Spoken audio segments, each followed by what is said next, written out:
I think Sophie Cunningham is a bigot, and I want to talk about it today. If you've been paying any attention to the world of sports at the moment, you probably realize that there has been ongoing discussions about trans people's place in sports, specifically trans people's place in youth sports.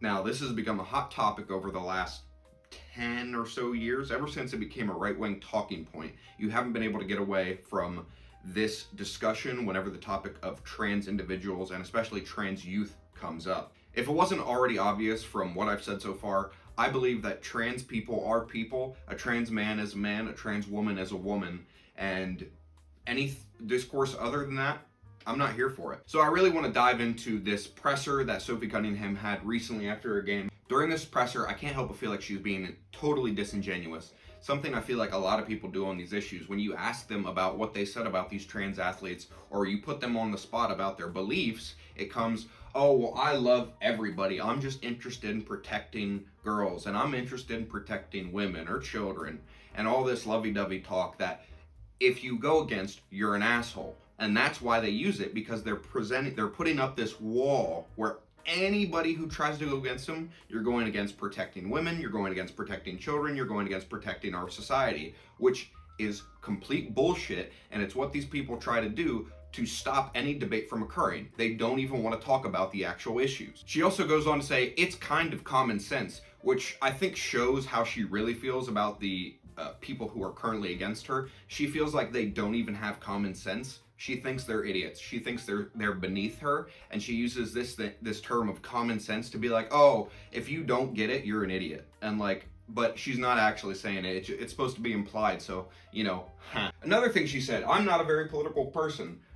This entire debate, ever since it was picked up by right-wing assholes, has become political. You weighing in on this in any shape or form is political. It doesn't matter if you're trying to come at this from some lovey-dovey standpoint or whatever. This issue has become political. And to turn around and act like, oh, I don't do politics, you know, I don't have a side, you're just trying to keep your money up. You're just trying to prevent isolation or like a hard alienation of the one side versus the other. You don't want to lose that right money, so you're not going to go hard against it, but you don't want to lose that left money either, so you're not going to go against them either. Something that absolutely blew my mind in her discussion of this issue is her evoking of Title IX and saying that if Title IX wasn't protected, you wouldn't hear about any women in sports.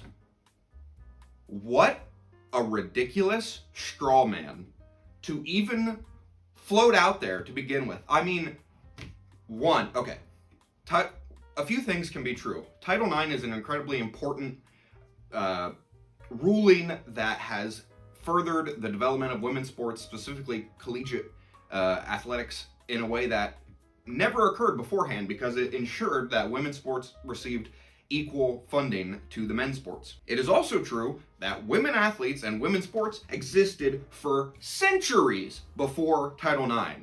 And it would still exist today, even without Title IX. It wouldn't be as developed as it is, and it probably wouldn't be as big as it is, but I guarantee you there is still money to be made, and that's what these college programs are fielding these teams for. There is money to be made, and as long as there is money to be made in women's sports, which there is, there were going to be teams fielded by numerous colleges. So to act like Title IX is preventing or keeping the entire integrity of women's sports together is ridiculous, and it is incredibly belittling to the overall argument that we're having. And it's funny because she says she's not political. She said she doesn't pay any attention to the debate, and then she goes on, oh, well, actually, some people have been celebrating what I said, and you know, they're saying things like, oh, somebody finally spoke out.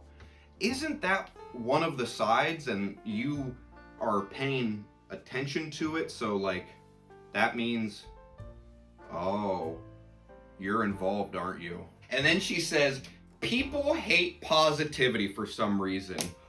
Oh my God. Give me the biggest yellow smiley face sticker and just on her face, because that's the only people hate positivity. That's why they hate Sophie Cunningham, is because she's positive. And she just wants to spread love and joy, and that's why people don't like her, because we're so negative, and all we want to do is tear people down and keep them in their lane. Don't forget that.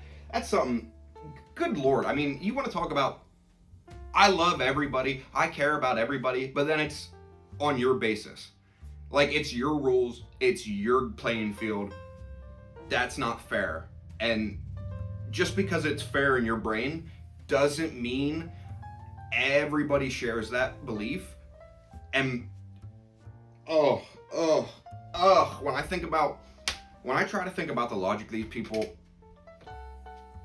live their lives by, I mean, good lord, my brain does this thing where it's like it's running into a wall, because I just can't fathom where these people are coming from with such blind hatred and vitriol and anger towards fucking children. This is another example of somebody hiding behind things like love and protecting children when they're pushing forward some bigoted nonsense that they think you should just swallow without questioning it. It constantly happens, and they all do it. It is so unanimous in this trans debate. Whenever you have people who don't believe in the rights of trans individuals, they come at you with, I just love and care about everybody, blah, blah, blah, blah, blah. And it's like, dog, I have eyes. Don't pull the wool over them and tell me that I can see. That was a fun, quick little video. I really don't have anything else to say on the matter. As you can see, I took down a lot of her quotes. Oh, the one thing she said that I'll mention real quick. She said, live by the love, die by the hate. And that is just, Get that on a tapestry. I'm gonna hang it in my dorm room. We are gonna,